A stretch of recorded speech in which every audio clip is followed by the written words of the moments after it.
이렇게 배당주에 투자를 해서 배당금을 받게 되면 네. 노후생활비를 마련하는 데는 엄청난 큰 도움이 될 거라고 생각을 하는데, 근데 돈을 통장에 찍히는 걸 딱 보면 기쁘잖아요. 네. 근데 이제 우리가 또 간과해서는 안 될 부분이 또 세금으로 빠져나가는 부분이란 말이죠. 네.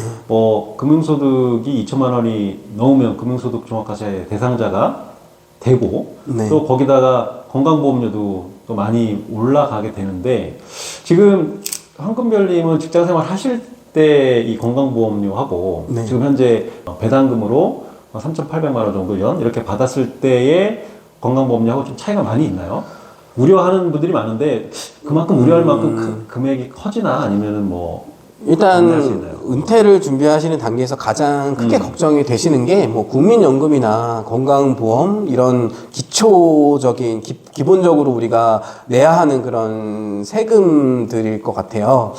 사실 저도 이런 부분들에 대한 우려가 컸습니다. 뭐 국민연금이야 뭐 납부를 유예한다거나 뭐 조금 뭐 소득이 발생하지 않을 경우에 뭐 납부를 유예하거나 아니면 좀 미룰 수 있는 그런 부분들이 있는 반면에 건강보험료 같은 경우는 보유하신 자산이나 뭐 예를 들면 자동차 여러 가지 부분들로 인해서 피해갈 수가 없는 부분들이잖아요. 사실 건강보험료 같은 경우는 직장을 다닐 때는 회사와 개인이 반반 부담을 해서 이제 제외하고 이제 세후로 이제 급여가 통장에 찍히기 때문에 대부분 다들 인식을 못 하시는 경우가 많아요. 그래서 그런 부분들을 은퇴하기 전에 꼼꼼히 점검을 해 보셔서 내가 건강보험료를 소득에 따라 얼마를 내고 있는지, 그리고 내가 은퇴를 하게 되면 그 요즘은 뭐 이렇게 검색 사이트에다가 다 자산이나 이런 거 입력해서 테스트해 보실 수가 있거든요. 그래서 얼마를 납부해야 되는지 이런 것들을 한번 점검을 해 보시면서 현금 흐름을 준비를 하셔야 되는 과정입니다. 저 같은 경우는 직장 다닐 때 한 50만 원에서 60만 원 정도 사이를 냈던 것 같고, 거기에서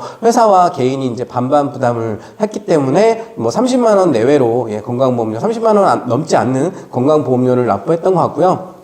그래서 저 같은 경우는 지역가입자로 전환이 되면서 건강보험료 부담이 크기 때문에 지금은 이제 1인 법인을 설립을 해서 1인 법인으로 이제 그 대표이사나 사내 등기이사로 등재가 돼서 이제 급여를 받는 이제 그런 부분들을 하고 있습니다. 그 직장 다닐 때보다는 어쨌든 지금 지역가입자가 되면서 보험료가 건강보험료가 30만 원에서 어쨌든 높아졌을 거 아니에요? 왜냐면 혼자 다 부담을 그렇진 않죠. 되니까. 왜냐면은 1인 법인을 만들어서 제가 직접 회사를 운영하고 그 법인을 운영하고 있는 그런 법인의 어떤 책임자가 되기 때문에 법인에서 급여를 받는 거잖아요. 그렇기 때문에 다시 어떻게 보면 근로소득자라고 볼 수도 있는 거죠. 예. 네네. 그래서 네. 이제 이 영상을 보시는 분들이나 저도 이제 개인적으로 궁금했던 부분이 네. 직장을 다니다가 직장을 나와서 이제 법인 설립을 언제 하시는 거죠? 저는 2020년 4월에 바로 했습니다. 2020년 4월에 미국 주식 배당 투자를 시작했고 그 다음 달에 바로 법인을 설립했습니다. 법인을 네. 처음 시작하면서 법인을 설립하신 거예요? 네. 왜냐면 뭐 그때 아까 영상 초반에서 말씀드렸지만 굉장히 절실했거든요. 은퇴에 대한 부분들이. 그래서 사실 법인은 살아 숨쉬기만 해도 세무 기장료도 나가고 뭐 주민세도 나가고 뭐 예를 들면 나가요, 비용들이. 근데 저는 그게 학원비라고 생각을 했습니다. 그러니까 그런 네. 생각까지 하신 거예요. 어떻게 하면 내가 이제 나오면 건강보험료가 네. 올라갈 텐데 어떻게 하면 이거를 절세를 할 수 있을까? 네. 까지 그때 처음 시작부터 네, 하신 거네요. 예, 그쵸. 한 3개월 정도 되는 사이에 많은 이제 그런 공부나 학습을 하면서 그런 준비를 이제 생각을 했고, 그래서 이제 바로 2020년 4월에 법인을 설립했었습니다. 그러면 지금 직장 다닐 때는 30만 원 정도 이렇게 네. 부담을 했는데 지금은 그러면 어느 정도? 지금은 10만 원 정도? 법인을 설립을 네네. 했을 때는 10만 원 정도? 네, 왜냐면 제가 법인 자체가 뭐 제가 강의 콘텐츠나 이런 것들로 소득을 만드는 거기 때문에 그렇게 소득이 큰 법인은 아니거든요. 매출이나 이런 이익이 큰 법인은 아니라서, 그래서 법인에서 가져가는 급여를 이제 최소한으로 책정해서 건강보험료를 이제 해증을 하고 있는 거죠. 그러면 만약에 법인을 설립을 안 했더라면 이 건강보험료가 아마 10만 원이 아니고 지금 얼마 제가 정도일까요? 가진 자산이나 금융자산들을 고려해 봤을 때 나올 수 있는 금액은 한 20만 원 뭐 중후반대? 네. 그렇게 높지 않네요. 생각보다 뭐 네. 예를 들면은 요즘은 또 이제 그런 어떤 은퇴자들이나 이런 부분들에 대한 건강보험료 기준을 조금 이렇게 낮춰주려고 하는 정부의 움직임도 있고 해서 근데 뭐 자산이 정말 수십억대 많으신 분들은 크죠. 예. 그리고 뭐 금융자산이나 그다음에 또 그 외 소득이나 이런 것들 기타 종합해서 건강보험료도 책정이 되기 때문에 뭐 자산이 많으신 부동산 자산이나 이런 자산들이 많으신 분들은 충분히 건강보험료가 많이 걱정되시고 부담되실 거예요. 어쨌든 이 금융소득이 2천만 원이 넘기 때문에 건강보험료를 근데 이제 뭐 제가 뭐 예를 들면 배당을 3,800만 원 받았다고 해서 네. 그 배당이 다 제가 혼자 받았던 건 아니고요. 그거는 당연히 종합소득세 구간을 넘어가는 거기 때문에 1인당 금융소득이라고 하면 이제 여기 금융소득 안에 포함되는 거는 이제 이자, 우리가 은행 예금이나 적금을 통해서 받는 이자 소득과 그다음에 이제 이런 미국 배당 투자를 통해서 받는 배당 소득, 이런 것들을 금융소득이라고 하는데, 이런 금융소득이 2천만 원을 초과할 경우에는 이제 종합소득세, 금융소득 종합과세라고 해서 종합소득세를 납부를 하게 되거든요. 그래서 뭐 가장 좋은 거는 세금은 뭐 탈세가 아니라 절세하는 전략이 중요하잖아요. 그렇죠. 그렇기 때문에 법에서 정해둔, 세법에서 정해놓은 기준대로 1인당 연간 금융소득이 2천만 원을 초과하지 않는 범위로 유지를 해놓고, 만약에 부부다 그러면은 뭐 남편과 아내분이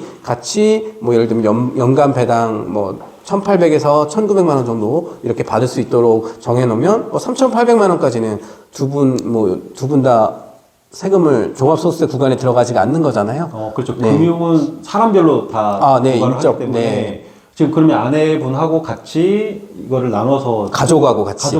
예, 다른 가족분하고 같이, 제 개인, 그 다음에 가족하고 같이, 이제 1인당, 뭐, 저 같은 경우는 한 1,500에서 1,600을 받고, 이제 다른 가족이 한 1,600에서 1,800 정도를 받고, 네. 그리고 이제 또 저는 이제 1인 법인을 설립했잖아요. 그래서 법인도 본격적으로 이제 배당 투자를 시작해서, 제가 올해 2024년 배당 목표액은 5천만 원에서 6천만 원 정도거든요. 그렇기 때문에 이제 이런 어떤 법인이라는 게 결국은 법으로 만든 인격체잖아요. 그래서 이 법인을 통해서 어떤 다양한 사업 활동이나 이런 것들을 할 수 있도록 법으로 하나의 그 사람을 만들어 놓은 게 법인이기 때문에, 저 같은 경우는 이제 개인 1, 개인 2, 법인 이렇게 3인이 같이 투자를 하고 있는 거나 마찬가지라고 봐야 될 것 같습니다. 네. 이미 어떻게 하면 절세를 할 것인가에 대한 공부를 좀 미리 탄탄하게 네. 준비를 하셨네요. 그러니까 네. 지금 이 영상을 보시는 퇴직 예정자이신 분들도 미리 부부와 따로 이렇게 계좌를 만들어서 투자를 하시고, 그리고 가능하다면 법인과 관련된, 그렇죠. 부모 자식 간에는 이제 10년간 징여할 수 있는 금액이 크지가 않지만, 부부간에는 10년간 6억 원이라는 그런 부분들이 있기 때문에, 부동산이나 이런 투자도 그렇게 해서 같이 하시는 분들도 많잖아요. 그래서 증여 구간이 부부간은 굉장히 좀 금액 자체도 크기 때문에 충분히 그런 증여를 통해서 같이 계좌를 분산해서 운영할 수 있는 그런 효과들이 있기 때문에, 그런 부분들을 조금만 공부해 보시면 투자하시는 데 큰 도움이 되실 것 같습니다. 네, 부부 사이가 좋아야 되겠죠. 네. 뭐 따로 관리하시는 분들도 의외로 많으시더라고요. 네 돈은 네 돈, 내 돈은 내 돈이다. 네, 맞아요. 가정의 사정에 따라서 선택을 하시면 되는데, 절세에 대한 다양한 방법 2가지 정도 말씀을 하셨는데, 많이 도움이 될 거라고 생각을 합니다. 그리고 이제 퇴직을 한 1년 정도 남겨놓으신 분들, 2, 3년 남겨놓으신 분들, 요분들을 위해서 좀 해주고 싶은 말이 좀 있을까요?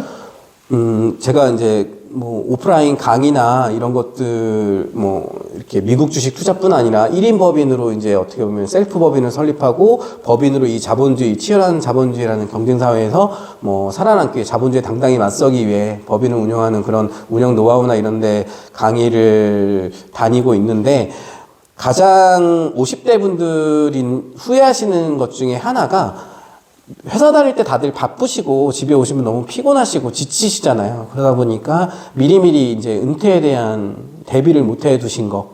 예를 들면 지금 제가 말씀드렸던 건강보험료 자체도 사실 쉽게 인터넷 사이트 들어가서 알아보실 수 있고 한데, 이제 그런 준비조차 이제 못하는 경우들이 많은 거죠. 그러다가 이제 갑작스럽게 어떤 저같이 가벼운 공황장애가 있을 수도 있고, 아니면은 이제 회사의 어떤 구조조정이 있을 수도 있고, 또 뜻하지 않게 본인이나 가족의 어떤 건강상의 이유로 또 이제 직장이라는 곳을 떠나는 경우가 반드시 우리가 살아가면서 발생을 하게 되는데, 급작스럽게 그렇게 진행이 될 경우 많이 준비를 못 해놓으셨기 때문에 급하게 준비를 하다 보면 또 단기간에 어떤 큰 성과나 이런 것들을 쫓다 보면 또 거기서 실수나 사람인지라 계속 할 수가 있거든요. 그러다 보면 또 계속 어떤 안 좋은 결과가 이어질 수도 있고 이런 부분들일 것 같습니다. 그래서 뭐 100% 준비라는 건 없겠지만 뭐 또 준비를 철저히 한다고 해도 또 성공한다는 보장은 없겠지만 그래도 미리미리 이런 것들을 통해서 자기의 자산을 점검하고 본인의 투자 성향을 잘 알아가고 어디 쪽에 투자에 내가 재능이 있고 그 다음에 관심이 있고 그 다음에 준비해 왔는지 그런 부분들을 찾아가는 과정이라고 생각을 합니다. 1년이라는 시간이 누군가에게는 굉장히 좀 긴 시간일 수도 있지만 누군가에게는 또 은퇴를 준비하기에는 턱없이 부족한 매우 부족한 시간일 수도 있거든요. 저도 3년이라는 시간을 준비하면서 은퇴를 준비했음에도 굉장히 시간이 부족했다라는 생각을 많이 했습니다. 그래서 은퇴 준비는 사실 20대, 30대 직장 입사와 동시에 시작이 돼야 되는 것이고 그 은퇴라는 것이 뭐 예를 들면 내가 10년, 20년, 30년 직장 생활을 하는 내내 같이 고민을 해야 되는 인생 이막 노후 준비와 같이 고민을 해야 되는 그런 부분이라고 생각합니다. 그래서 뭐 시작이 반이라고 지금이라도 늦지 않았고 충분히 준비를 해서 더 절실하고 간절하게 준비를 한다면 짧은 기간 안에도 충분히 이뤄낼 수 있고 할 수 있는 부분들이기 때문에 지금부터 관심을 가지고 준비하셔서 현명하게 은퇴 준비를 하실 수 있는 그런 투자자분들이 되셨으면 좋겠습니다. 네. 너무 좋은 말씀이신 것 같아요. 네. 뭐 외우신 것 같아요. 정말. 너무 말씀을 잘 해주셔서 네네. 고맙고요. 혹시 뭐 앞으로의 계획이 있으실까요? 뭐 사실 은퇴하면서 어떤 계획이나 이런 것들을 세우고 은퇴를 했던 건 아니었어요. 단지 조금 제가 지금 40대 후반으로 접어들었는데 앞으로 이제 남은 50대 때까지는 조금 가족들하고 최대한 좀 나의 많은 시간들 그리고 내가 직장 다니고 회사 다니느라 돌보지 못했던 주변 사람들과의 관계 그런 것들도 좀 소중한 사람들, 제 주변에 소중한 사람부터 먼저 챙기자. 이런 생각을 가지고 은퇴를 했기 때문에, 지금은 주변 그런 가족들이나 이렇게 뭐 소중한 사람들, 뭐 몇 명 안 되지만 많은 시간 같이 하면서 함께 하면서 좀 챙기고, 그 다음에 50대에는 앞으로 한 40대 한 3, 4년 정도 시간이 남았는데요.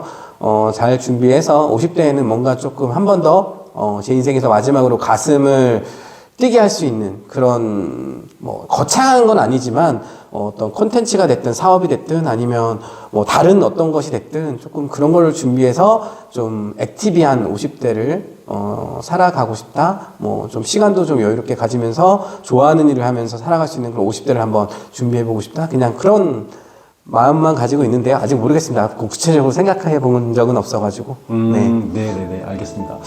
네. 퇴직하고 나서 가족들과 네. 더 많은 시간, 그리고 지인분들하고 더 많은 시간을 갖기를 바라고 또 네. 앞으로 하고자 하는 일들 모두 이루어지시기를 바라면서 오늘 긴 시간 동안 인터뷰 해주셔서 정말 감사드리고요. 네, 오늘 영상이 도움이 되었다면 구독, 좋아요 눌러주시고 저는 다음에 더 좋은 영상으로 찾아뵙도록 하겠습니다. 네, 고맙습니다. 네, 감사합니다.